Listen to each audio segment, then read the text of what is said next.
No começo, a escola vai funcionar neste prédio tombado pelo patrimônio histórico, que hoje abriga a oficina cultural Amácio Mazzaropi, no bairro do Brás, em São Paulo. Até o fim deste ano, uma nova sede deve ser construída para a escola de teatro na Praça Roosevelt, no centro da capital.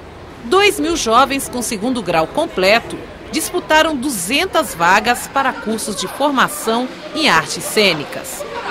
A gente imagina uma formação holística, então a escola é sistêmica. Então a gente pensou no curso, então tem um dramaturgo, o cara que escreve um texto, um diretor que vai dirigir, o ator, que vai ser iluminado, que vai ter um cenário, que vai ter uma sonoplastia, que vai ter camareira, bilheteiro, enfim, esses profissionais todos vão ser formados pela escola. O prédio foi adaptado para receber os alunos. Alguns ainda estão passando pela última fase de seleção. Esse processo teve início com uma redação, depois com uma entrevista e agora eles estão fazendo esse teste de aptidão. São exercícios para a gente poder classificar essas pessoas para o curso de técnica de palco. Os cursos vão durar 2 anos, divididos em 4 módulos. Futuramente, não agora porque a escola está se organizando, mas futuramente o aluno, ao ingressar na SP Escola de Teatro, ele vai poder escolher o módulo que ele quer frequentar. Então, ele não vai ter, ele pode percorrer dentro do nosso modelo pedagógico a estrutura que ele imaginar e que seja melhor para ele. O projeto pedagógico também traz palavras novas. Até aluno tem outro nome. Por exemplo, a grade curricular para a gente virou matriz, a disciplina virou componente. Eram palavras que não combinavam muito com o nosso mundo hoje, né? Uma escola que fala de grade curricular, quer dizer prisão e tal, não nos interessava. Então a gente optou por matriz. Aluno, essa palavra também não era legal para a gente, virou artista aprendiz, o professor arte educador.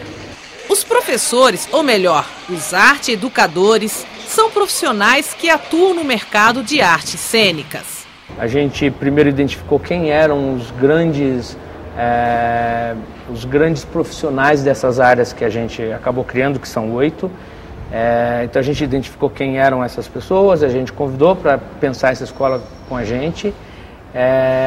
Então a gente tem alguns diferenciais e esse é um deles e talvez o mais importante. Um artista que forma outro artista.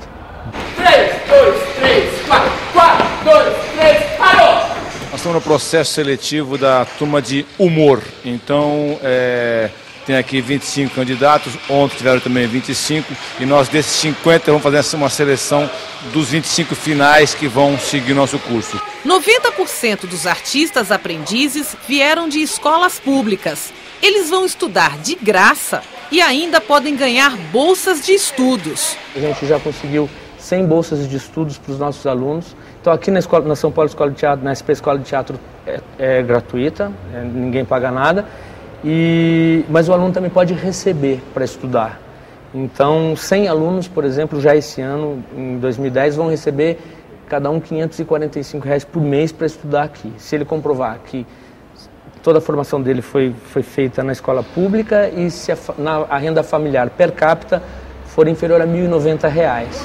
Desde o início, os estudantes devem pensar em trabalhos coletivos.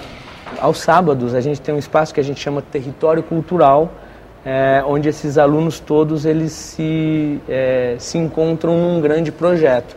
Então, por exemplo, as aulas aos sábados, elas acontecem o dia todo, das 9 da manhã às 18 horas.